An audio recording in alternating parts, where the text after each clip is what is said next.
As a former president of NLC, as a worker in the Senate, I don't pretend about the fact that my first constituency, my permanent constituency, is Labour.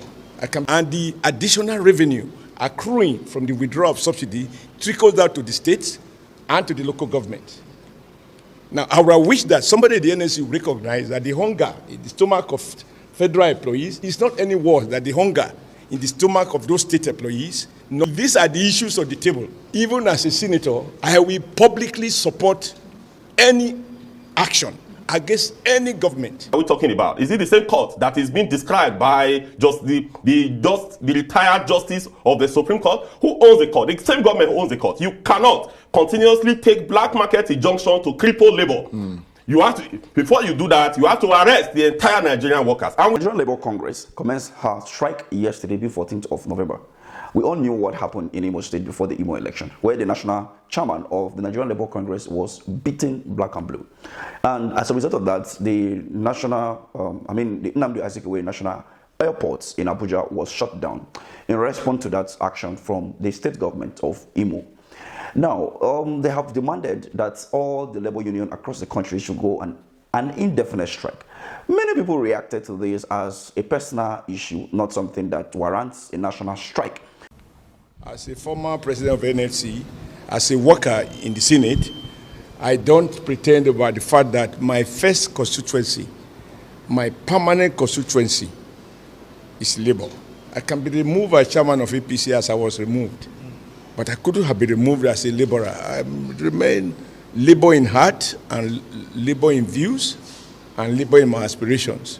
I will expect that even as we speak now, that the issues that we appeal to me would be the fact that as we speak, we have states that are not paying 30,000, and those states are not being mobilized to go on strike. The federal government had granted 35,000 naira increase, and those discussions were supposed to be for and on behalf of not only the federal government, but on behalf of all workers in Nigeria, including those employed by local governments and state governments. And the additional revenue accruing from the withdrawal of subsidy trickles down to the states and to the local government. Wish that somebody at the NLC will recognize that the hunger in the stomach of federal employees is not any worse than the hunger in the stomach of those state employees, not those local government employees. If these are the issues on the table, even as a senator, I will publicly support any action against any government that think that we should lament away our hunger and why the people do what they do. Unfortunately, this strike is not about those issues. Because if an ordinary Nigerian has been beaten, we don't think the Labour Congress will go on strike. We had of issues with other companies, with some foreign companies where you see their staff's been beaten. Some states have been owing salary for 17 months, for 18 months, for 3 years, and all of that, not paid. We saw what happened with the ASU last year, where they were on a 7-month strike. But the Nigerian Labour Congress could not go on an indefinite strike in solidarity to that, among other issues bothering the Labour Congress as a whole.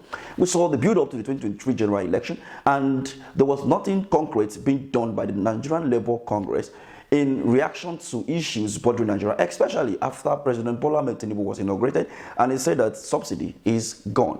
And since that moment, subsidy is gone. We have a hijack of fuel price, and it brings a lot of suffering to Nigerians. As a result of that, Nigerians are suffering since May 29th because of the hike in fuel. Dollar has gone up, high level of inflation rates. But the president went ahead in a supplementary budget to request for a presidential yacht, as well as 1.5 billion naira for the office of the First Lady, which never existed in our constitution, to get some SUV for them. We saw our National Assembly members purchasing vehicles worth hundreds of millions.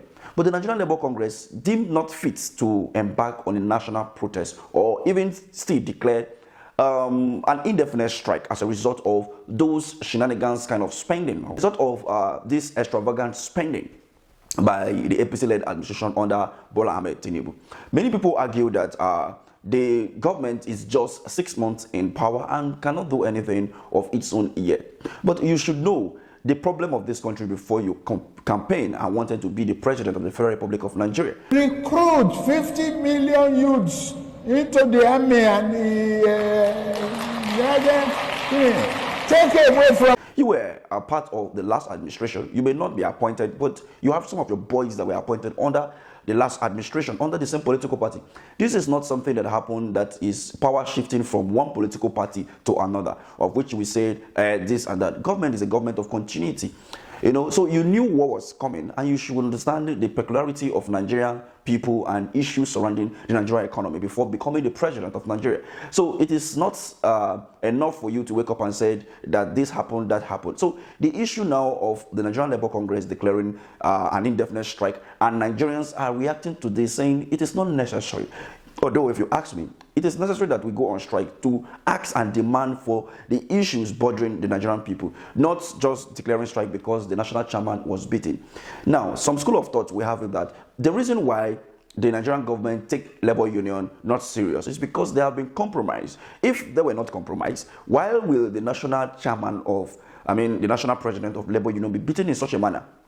Probably because he was dining and whining with them in the past, where he was supposed to act and demand for things, good governance and all of that. He never did so. And time come that, he wanted to make demands. You cannot demand for something that from someone who has been feeding you. You don't have the rights to make such demand. And as a result of that, he was beaten black and blue.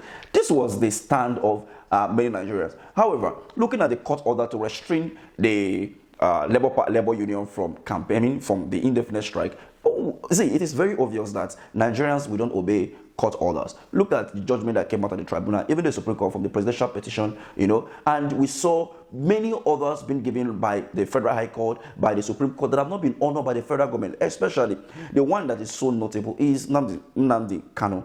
This young man was alleged to have committed treasonable offense, but the courts have not found him wanted, and they have said, okay, release this young man. But the federal government continued to hold him down.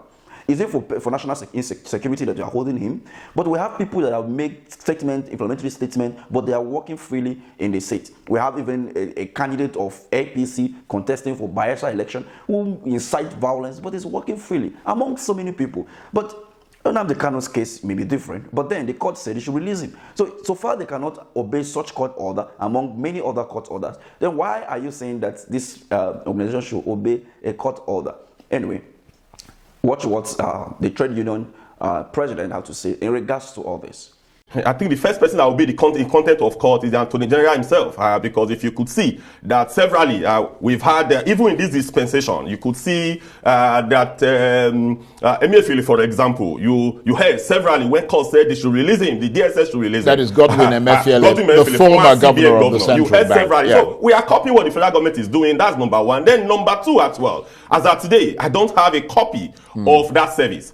I saw it in television. Anybody could go to television and publish anything. Perhaps, which court are we talking about? Is it the same court that is being described by just the retired justice of the Supreme Court? Who owns the court? The same government who owns the court. You cannot continuously take black market injunction to cripple labor. You have to, before you do that, you have to arrest the entire Nigerian workers. If you look at all these shenanigans here and there by the APC-led government, it is high time that Nigeria actually wake up to defend, her country and to change the status quo.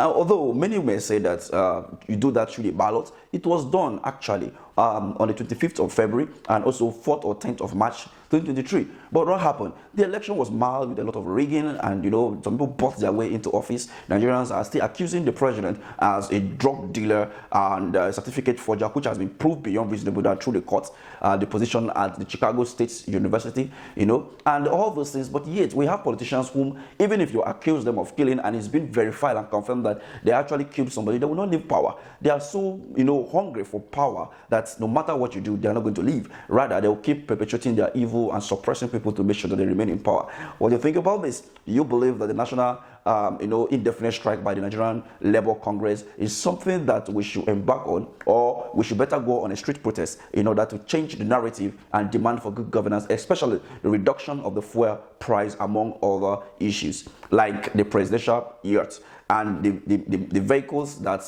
they procure to buy for the office of the First Lady, of which is not necessarily reacting to issues bothering the economy right now? What do you think about this? Let's have this conversation at the comment section. Thank you for watching.